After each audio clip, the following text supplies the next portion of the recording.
use my affiliate link to support the channel down in the description. Hey, what's up, guys? My game's Jux here, and welcome to episode 3 of BrandedCast, your only branded-based podcast on YouTube.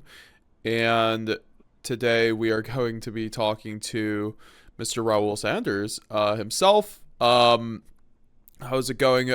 He recently, and what as one of our guests, and what did you recently do, Raul?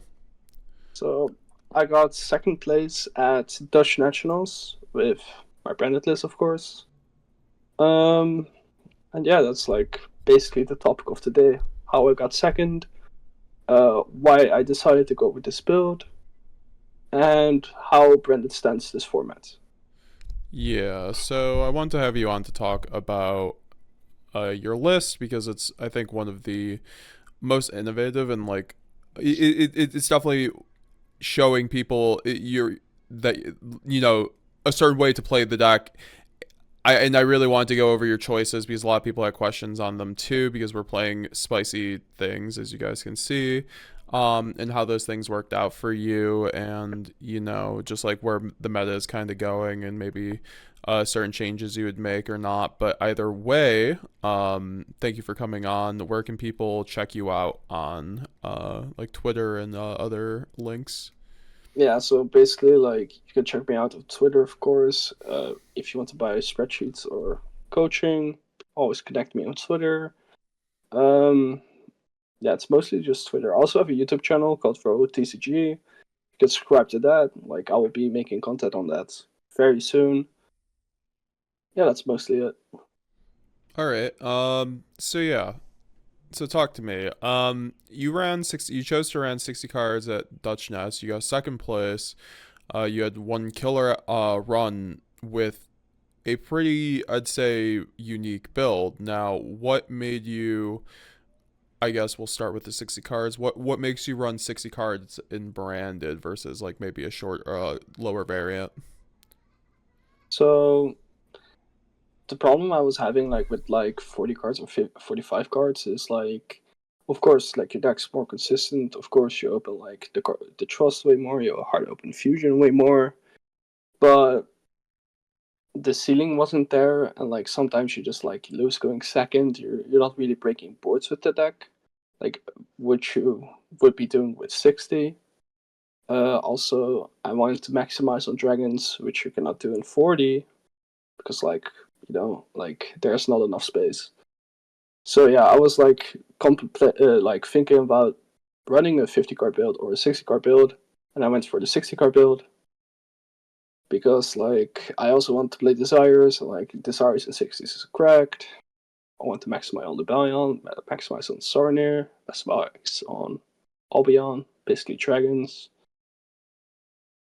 to make like the gas go up way more. I like really showed. Yeah, it was really nice for me. I liked it at 3 because like compared to last format, like Bestials were pretty good against Snake Eyes because there were no lines that made it so you had Appaloosa before you spell trap the IP with Flamberge. But like this format is changed because of the Snake Eyes the Bellstar, so like way more. So every Snake Eyes player could just do Appaloosa before spell trapping the IP with the Flamberge, and even Voiceless Voice can play around Bestials now. So like the only matchup like where hard open Bestial like actually matters is like basically the mirror. So I thought like, okay, I still want to play free Sarnier because like having a dragon in your starting hand is actually really broken because of high spirits. Then I was like, okay, but I can also play just like free Lebellion because like actually Lebellion is like Sarnier on crack, right? Because like when I go Lebellion, I'm always adding Sarnier. So like I'm basically playing more copies of Sarnier because like Sarnier is good with high spirits. It's good with Brand's opening, and it's now even good with Branded in white and Branded in red because I decided to play the Bestial Oliver. Why I decided to play the Bestial Oliver was because I thought Magnamut was a card that only worth going second, and I actually wanted a card that also helped me going first and second, basically. And I thought Bestial Oliver was the card. Just as I said, it can make so Sarnier can now make Brandon Red live.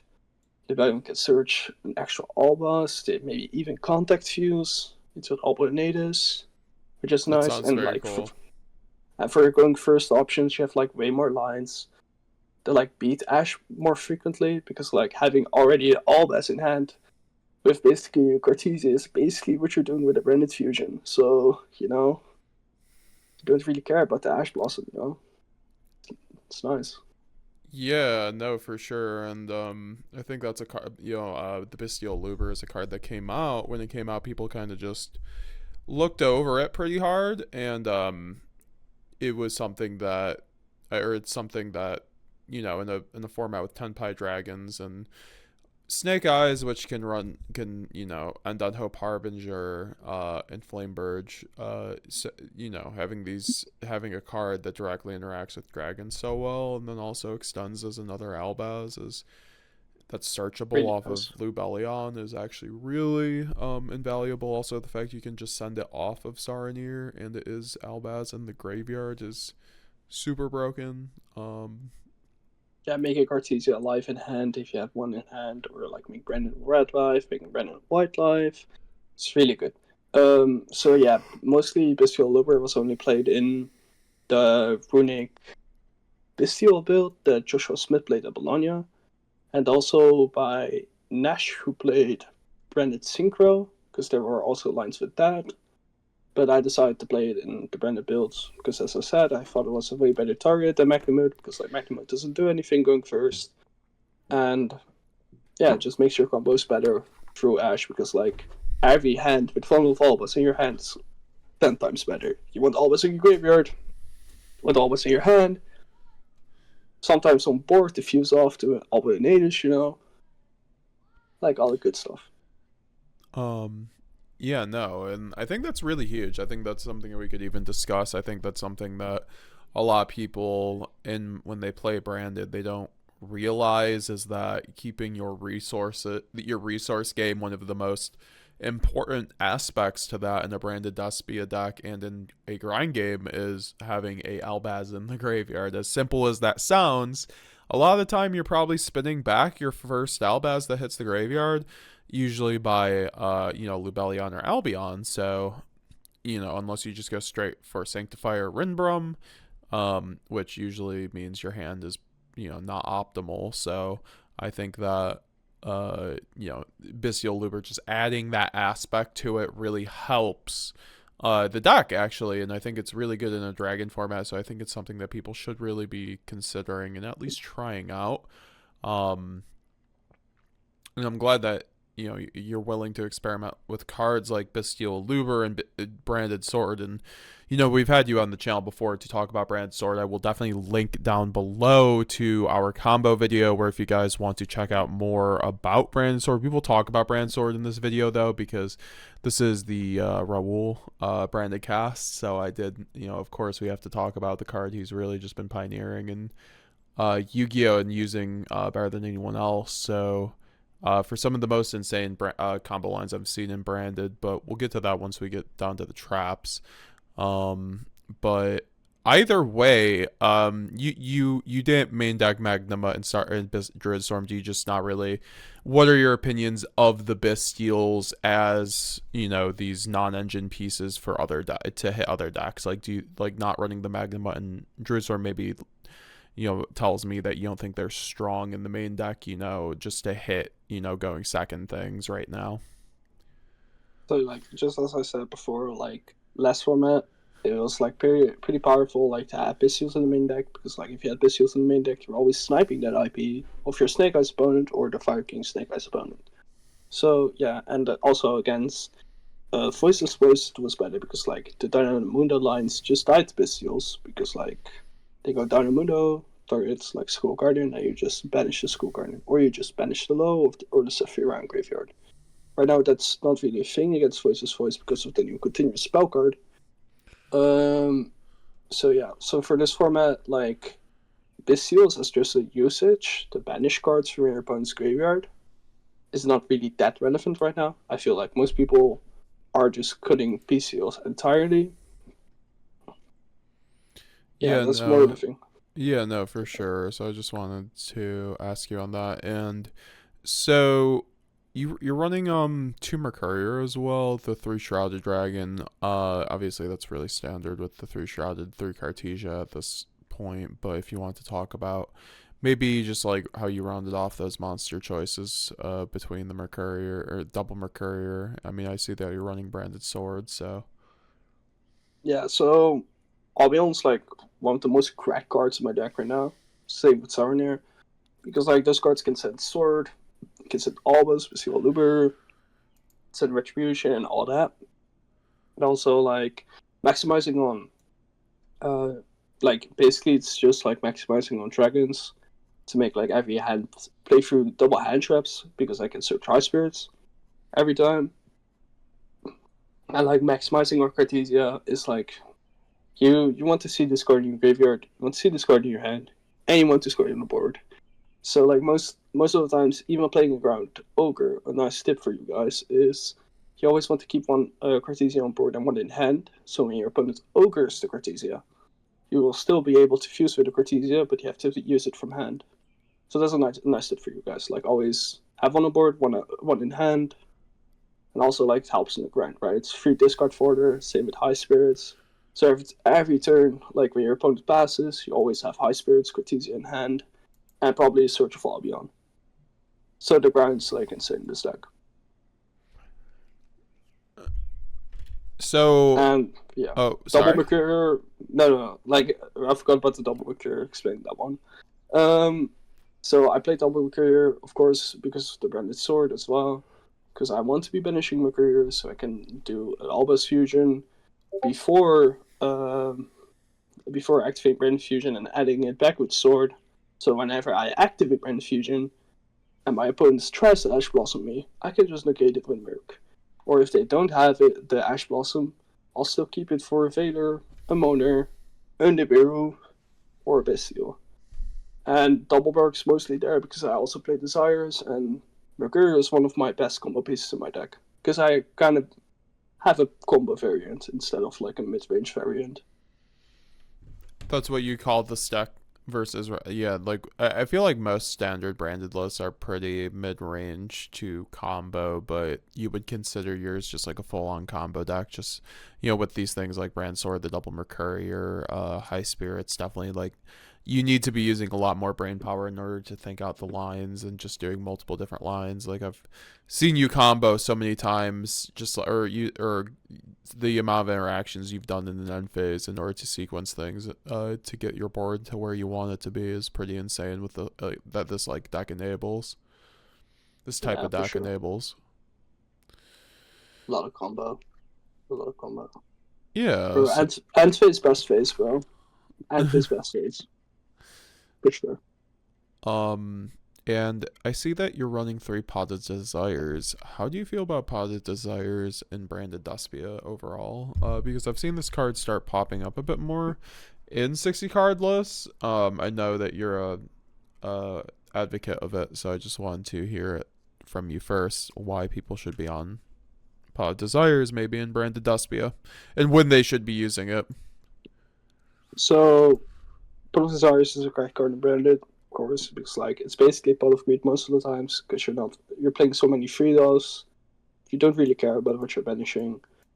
Unless you're a puppet hoe and like you banish the Papito and you don't know what to do. But that's besides the point. Um so it gives me extra gas, like for the deck, of course, because I always go with +1. I thought it was better than Allure because Allure was kind of sketchy. Because like if I don't banish from my Allure, I'm a courier, or I don't start with Patchwork and then go Allure, or I banish Strategy of Allure. Like if I don't do one of those three things, Allure is basically like an upstart Goblin. It doesn't do shit for me.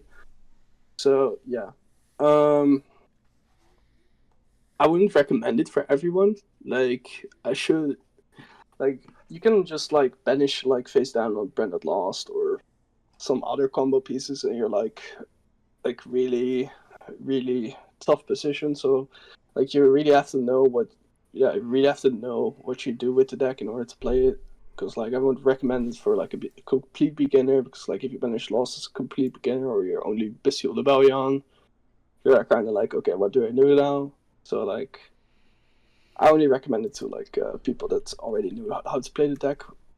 like good enough. I think the person that started this trend was Luca at the European Championship of 2023. He played Double Desires. I had a look at it then, didn't like it back then because I was playing 45 and I was like, okay, I'm not playing Desires. But then a few months ago, I tried Desires and I fell in love with it. It's my card now. Yeah, no. I think that it's a really underrated card in branded. Like people might be afraid of bashing the resources, but I think that the only really tough calls are when branded fusion and Albaz, either of them get bashed at 3, and even then, you have a lot of lines to play around that. And when do you recommend people use Pot of Desires if they want to use it in their branded deck? Like at the beginning of their turn, or like after they've been Yeah, hand trapped? bro. You always start with it. Like, you always start with it because, like, if you start with it, you always have the potential of drawing a Cartesia or Fusion deployment, which will make you play around hand traps more. It's also a good Ash bait, of course. Yeah, you always start with it. Like, if you hold it for like so all the combo pieces are still in deck and you get them out the deck before you activate it. Uh, Triple Tactics Talents, I think, has traditionally been like a one of in branded, but you've been seeing a lot of people running at 3. Why do you think that is? And why do you think Triple Tactics is good at 3 in branded right now? So right now we're in a hand trap format. Most of the decks are playing 18 hand traps.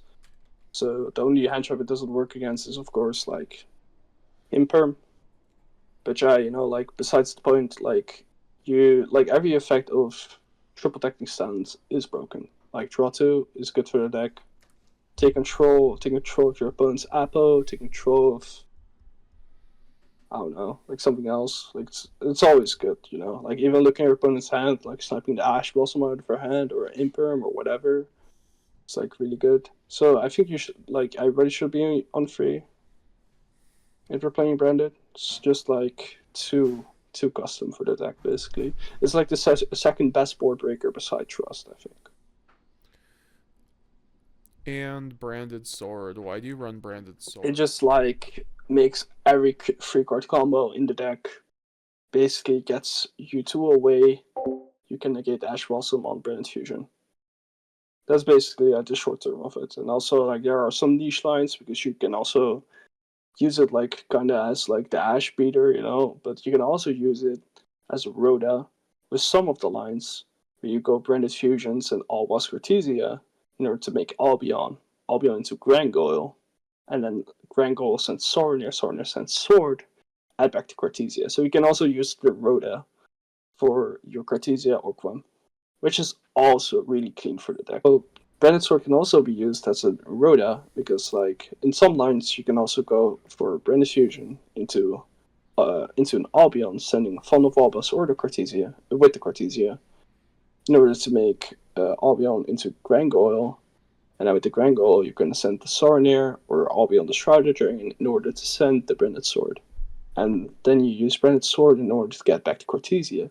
So by playing Sword, I do not only play around Ash better with most of my 3-card combos or 2-card combos, but I'm also maximizing on access to Cartesia because like Cartesia is our best card in the deck by far, like by far. So yeah, it's also a plus point of it.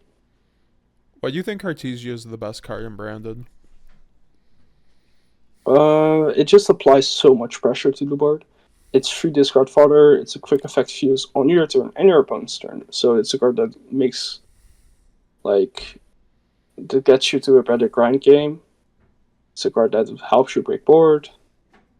It's a card that's free discard fodder for your Fond of Albus when you try to fuse an end phase with your opponent's monster into a second Jade.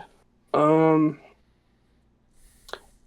basically like having Cartesia is like having like your whole entire deck in your hand. So like yeah, it can like either get you access to Branded Fusion, can either actually get you access to Van Albas in hand phase with the Titanic Lad. You can either send an Albion. It's Cortesia is basically like a Nadir servant with like cracked pressure, or it can just make quick effects so you can dodge like hand traps and everything. Yeah, it's by far best card in the deck. Like I think it's not even close, honestly. Yeah, I think the deck changed a lot once Cartesia came out.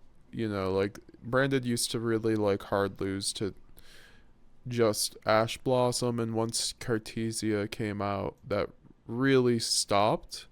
Obviously Thrust came out, I think in the same set, or if not the set after, and gave us an option to play through Ash even more. So I think I think like when people talk about like when did Branded, like move past just like losing to Ash Blossom, it was around the time Cartesia came out. The card's Yeah, for just sure. nuts and like facilitates so much for Branded in the grind game, and just getting rid of issues by having a quick play fusion on either turn. Really helps bait hand traps, I think, like as the most like broken part of it. Just when you're able to just like you were telling me that chain link where you can go just like they go imperm chain link to like obviously like the old Aluber plus Cartesia and then imperm, but if you run other quick plays, obviously you can just like keep dodging stuff, and it just makes it so that your effects are always going through. So yeah, very good, very good. Yeah, So for sure, very good. And also, like for this build, like your worst enemy is not Ash Blossom. Your worst enemy is like Impermanence. Like actually, Impermanence like cooks my builds harder than just like Ash Blossom. Like Cortesia like biggest helper in that. yeah, 100%. So I guess we can go on to the extra deck. Um, I see that. I mean, there's not a whole lot So besides the standard, but we can talk about Alba Lenatus. So, how do you feel about Alba Lenatus that's here? like actually the only thing like that's not standard, right? Yeah, Yeah, Albanese. Yeah. So yeah, okay. Let's talk about Albanese. Okay. So Albanese, I kind of use if you go to the video I was on earlier on the Metagames channel, don't forget to like. I use Albanese as a combo piece. So like I can, like as I was talking about before with the sword lines, I sometimes also use Albanese to contact fuse on my first turn with my Bestial Luber or a Shrouded Dragon on board or Van Valbus on board with, for example, a Sarnir or Lubalion in order to make the Alba Anatus. And then, like, when I already have Merc in hand, when I activate Brand Fusion, they chain Ash or chain Merc. Also, that is one of the benefits I use it for. It's also better in grind game because you can shuffle all your dragons back from banished graveyard or field. So, like, with Lebellion, it's really broken because, like, let's say I had a full stacked graveyard with Albions, Tentaclads. I don't know, I could just, like, go Lebellion, you know what? Let's run it again. Like, shuffle everything back and run it again. Also, I think Albanese is one of the most mandatory cards right now versus standby, because like keeping an Albus in graveyard with the Windbrum means you can just go battle like when your opponent standby player goes battle phase and they have the full board. You can just go like Windbrum summon Albus and just make Leonidas with their full board, and they're just crumbling. I think so. Yeah, it's also really good for that. yeah, it's super relevant right now. I see a lot of builds not running it. I feel like it just trivializes the 10 pie matchup for the most part, and also really helps you against the Snake Eye matchup. And a lot of builds are ending on Hope Harbinger or especially Flameburge. So, and then just like the random stuff, so just like having the option off of Renbrum is super good. So I see why you ran it, and um, definitely performed for you. So, uh, yeah, no, and then we can go into the side deck if you want to go over your choices, and then maybe things or how you felt about it in retrospect. So okay, like of course Bestial's like we're basically not going to talk about it because like Magnitude, I was just running because like it's a Rhoda going second. That's mostly it. And like in the mirror, it's like the only good card I think. Shield Dragon. This card's fucking mandatory. Because people were citing cards like in the Snake Eyes decks were citing Back Lockdown, Skill Drain. Some of them were even on Ancient Organisms. So I felt like I cannot go into this event without a Shield Dragon. Because I'm just gonna get cooked if I don't have it in my main deck going second. So yeah, so like this card's mandatory, just being right for your Warlords, Skill Drain, Agent Organisms, deck Lockdown, you know. Like you need this card. Like this not even close. And Masquerade, you know, it's just a sideboard for for the reborn effect, for the reborn effect. It comes up a lot, You just reborn it, get Stampede, don't get OTK'd, just read it for that. So yeah, played free Dark Ruler. Why did I play free for Dark Ruler? I saw some people like overcooking with some Ostinato combos, and I was like, damn, I'm probably gonna face that. That's like just like in the earlier rounds, and like people start coping on Ostinato and just like putting it in every deck, and I'm like, Vortex, Appaloosa, IP, Dark Ruler game. So that's why I run Dark Ruler as well. And also, like, in all seriousness, it's like actually a good card in Branded. Like, just simplifying the game state so you can chew up the board, and then just go like set up a puppet lock in end phase and just pass to him. Puppet lock him, he passes back, and then you OTK him. Like win-win. Like Dark Ruler is a good card. I run Duster. Same reason as for the Shadow Dragon. It's just a mandatory card. Like, nothing much about to say about this card, actually. Like, we hate Floodgates. We hate losing to Floodgates. How do we out Floodgates? Duster or Dragon, man. Duster or Dragon. Pick your poison. Also Evilly. So Evilly was the same thing, like outing Floodgates. Also, the most important thing right now is like the Snake Eyes decks cannot play around it if they play the Hope Harbinger line.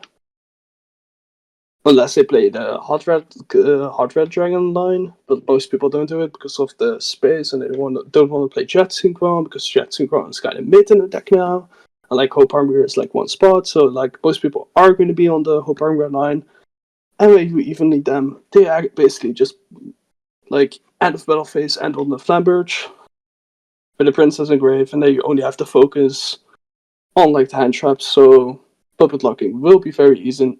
Even through hand traps in my build, so yeah, it's basically the thing.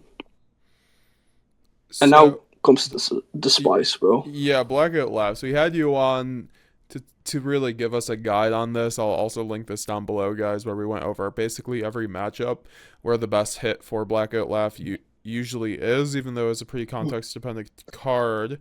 But if you'd like to go into it, we can talk about it some more. So yeah, okay. So this was like my spice for the event. I was the only one in top cuts with this card. Not because it was cope, not because I'm crazy, but because it's actually a good card, and I was the only one doing it because I was the smartest one there. So like free Blackout Labs, bro, it's correct. I was searching for a card that could help me survive against Heatwave versus Stampede. I was searching for a card when I get shifted by Kashtira that will like save me, basically. Like, I just have to hand on like Blackout with like, I don't know, Stapelia, and I could just pass to him and just feel safe, because I'm always winning that.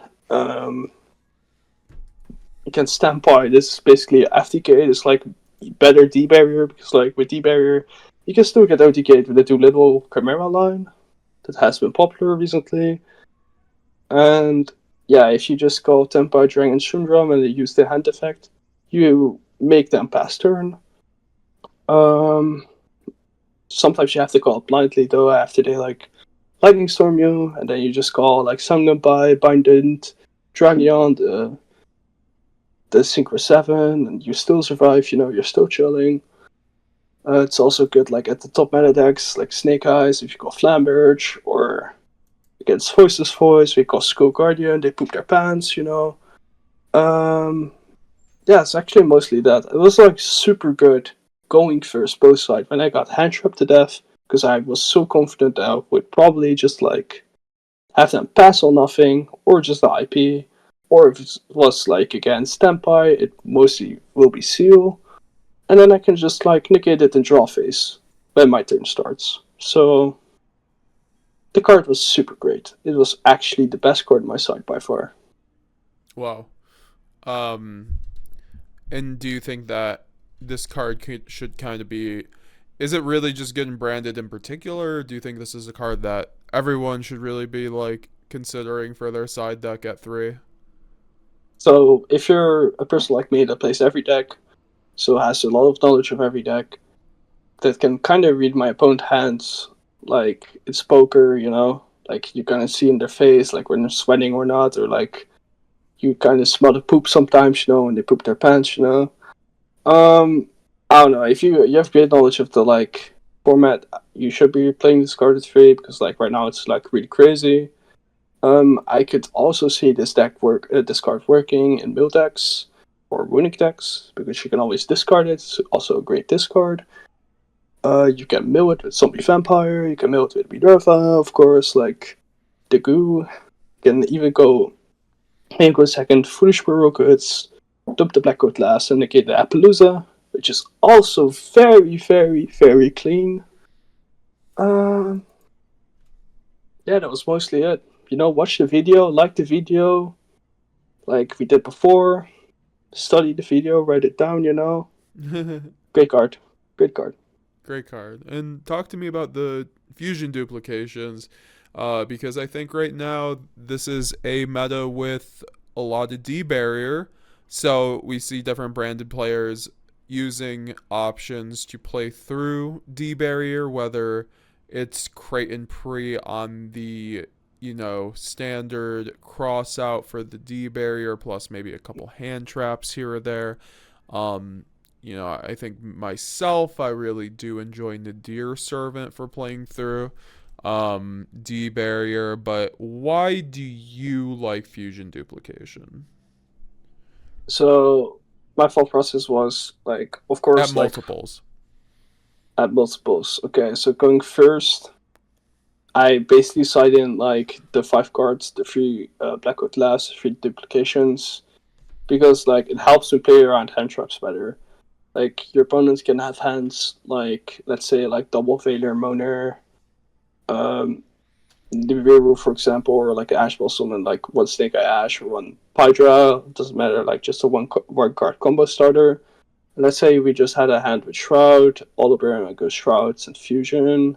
Try into the Fusion duplication with some Cracked, Dumbo Looper effect, you know, get Fusion, get Ash, you know, then I set duplication, pass him. Then I just like in his main phase I just pocket lock him and like laugh at his face, you know, it's really clean.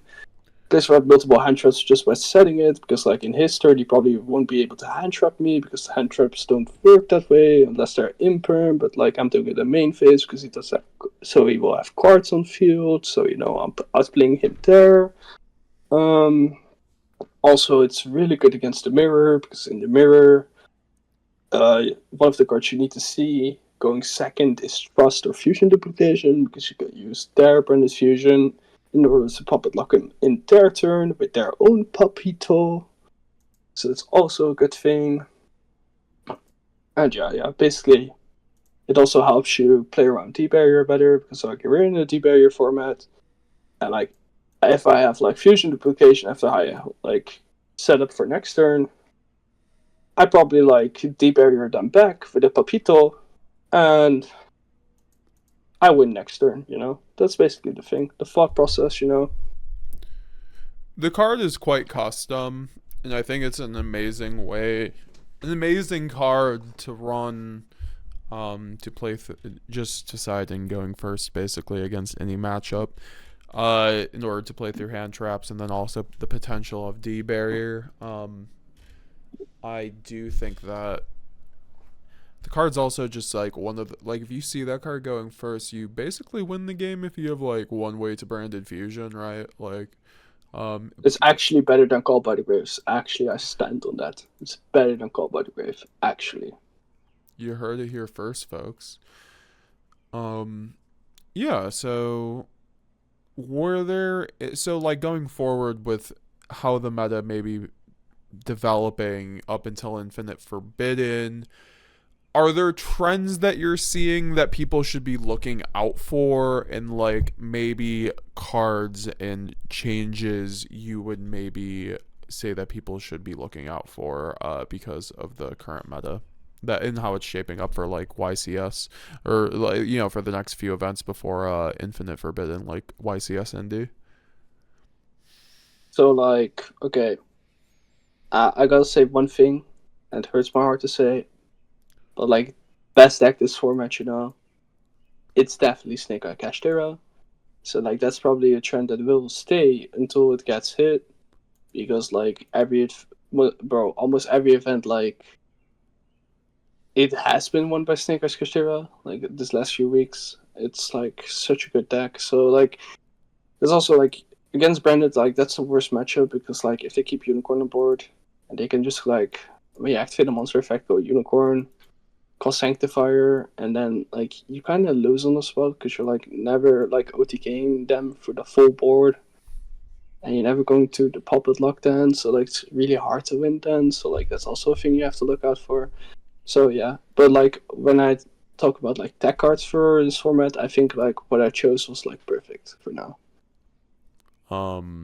Yeah, no, okay. And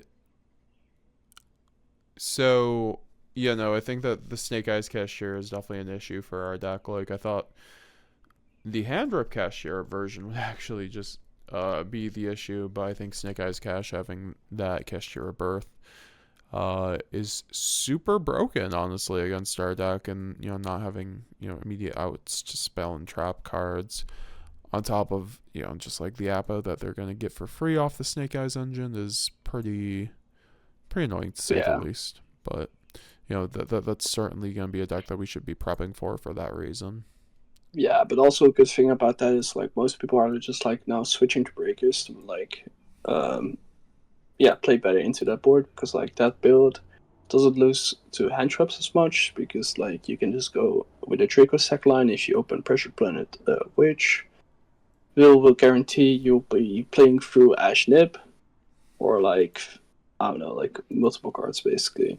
So like if your opponent doesn't like hard open like fucking let's say Imprint Fader and they don't get on the witch, they basically auto lose the game already. So like people are switching to breakers to help them like play through that board better. But that's one of the benefits of Branded. Like we don't really care about breakers because we have like El Senor Papito Loquito, like fixes our problems, fixes our games, we're just chilling with Papito, give him to an opponent, it's nice. Are there any decks that you feel like are pretty hard matchups for Branded right now besides the Snake Eyes Kashtira that we should be looking out for?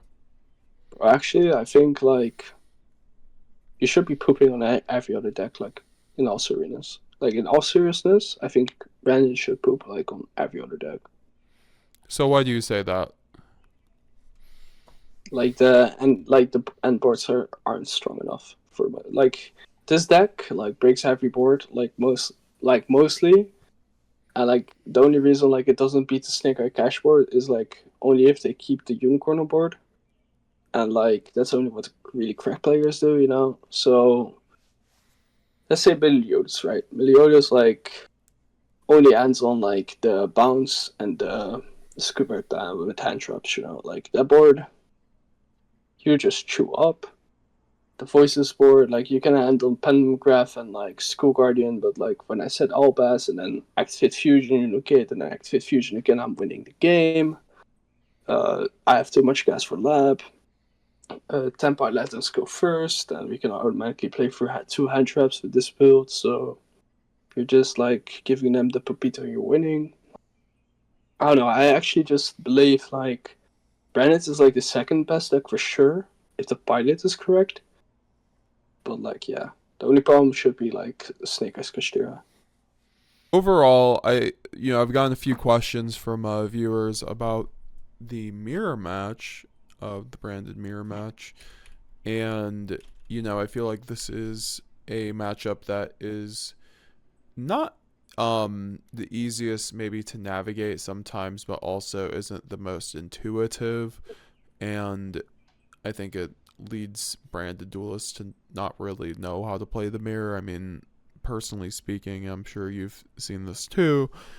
When you go to an event and play against the branded mirror, there's definitely a lot of different levels of branded players, and that really reflects in the mirror match. And I feel like for that reason alone, most mirror matches come down to just who can play the deck better. But at the same time, with factors like Puppet, I just want to get your opinion on the mirror match, and then just like, if you have any tips for people for how to navigate the mirror match. So in the mirror match, let's say you were unfortunately to lose the dice roll. So that's the most important thing. What to do when you get puppy toad to lucky toad, you know? Unfortunate events, you know?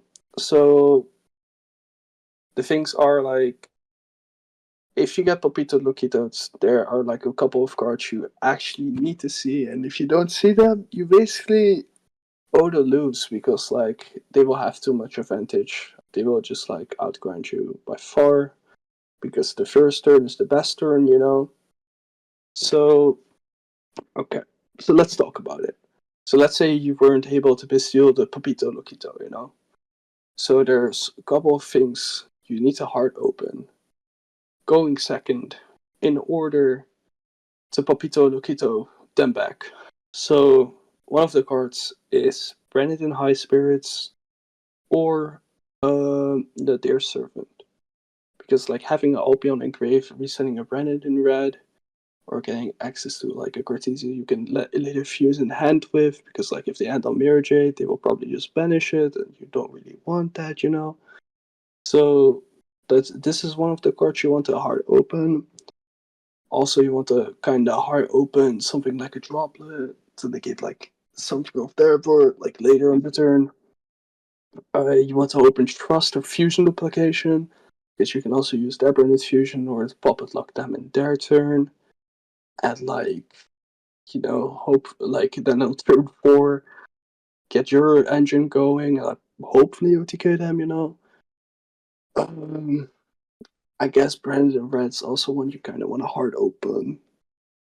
And everything else, like when you get like Poppy Toad, Lucky Toads, it kind of sucks. I gotta be honest. So yeah,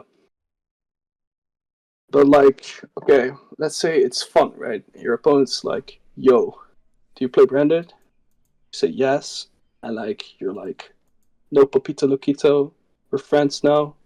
We're just gonna have a great game." Then it all comes down to skill, basically, because like it depends on like how they play, if they play the adlib or not. So the things you kind of want to focus on is like using Branded Lost to your fullest. Like if you get to use Branded Lost to your fullest, like beating Pistios, keeping Mercury in hand at all times, keeping Artesia rolling, all that is really good in the mirror. So yeah, basically like, yeah, crazy. Yeah, no, I think that is some very solid advice for the mirror match, so I appreciate that. And I think, yeah, no, it really just comes down to a lot of the time just having certain cards, being prepared with like Bestials, and I think cards like Branded Banishment, Super Poly also certainly help in the matchup as well. Yeah, but So they're not like very popular right now. But yeah, for sure, Super Poly. If you play Desperate Perskinion, you're gonna be cooking your opponent for sure, fusing off like the Quam with like a Mirror Jade and another Dark or something, like, or another Light. Even the Cortesia could work. That's really powerful in the mirror. Like if we were talking about cards like that, even cards like Book of Eclipse really work in the mirror, because like if they puppet lock you, you can set it and you will just survive the turn with the Book of Eclipse. Of course, they will be drawing 6 cards, but it's not like they're drawing hand traps, so you're just basically chilling from there, right? So that's also a card. But yeah, it's just mostly like seeing the future duplication is like a Vosquared in the mirror. Like if you get Popito Loquitos, you know. What would you play over Pot of Desires if you had something else to play? If you were forced to play something else? What would I play with your desires? Like I guess Allure, but Allure is like butt cheeks. Why don't you like Allure Darkness? Okay, Allure of Darkness is like a card. It's basically like high spirits. It's basically like high spirits. You kind of have to like go all in for the card. Like if you don't open Allure with Patrick, it's like kind of ass. If you don't open Allure with Tragedy, it's kind of ass. If you don't draw Allure with Merc, it's kind of ass. You know, like, you're basically playing Upstart in a deck that's over 40. So it's like worse Upstart. It's like just inting to draw for no reason. That's one of the things. Yeah, I don't know. Like I really don't like the card, honestly. Like actually don't, because like if you go for multiple Patricks, like you're actually like ruining your turn one. Because like you can really heartbreak on those cards, you know. Like even multiple tragedy can heartbreak on those. Multiple courier can heartbreak on those. So I don't really like the card. But if I was forced to choose, I would probably choose the Allure, sadly. Probably. Fair enough. Um, yeah, I think with that being said, I mean, we had an hour for the podcast, so I think that was pretty solid. Uh, yeah, no, I think we can end it right there. Um, Alright.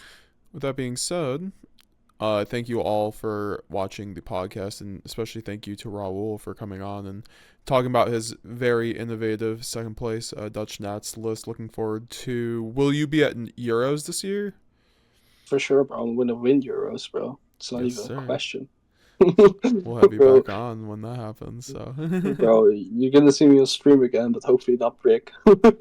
It's crazy. Yep. Yeah, Yep. bro. We'll be there Sounds. for sure. Yeah, and everyone, please go check out Raul's Twitter and his YouTube. Um, And with that being said, leave some questions down below. We can answer them in the next BrandedCast. Let me know who you guys want to see for the next episode down below. We will be seeing you guys later. Leave a like and comment. Check out the links down below. TCG Player affiliate link, Whatnot affiliate link, Twitter, Instagram, the Discord to join the community, all that fun stuff. Become a member today for $5 a month to support the channel and get a hold of my coaching group chat. I also have coaching sessions available, so hit me up for those too. I will be seeing you guys later. Bye now.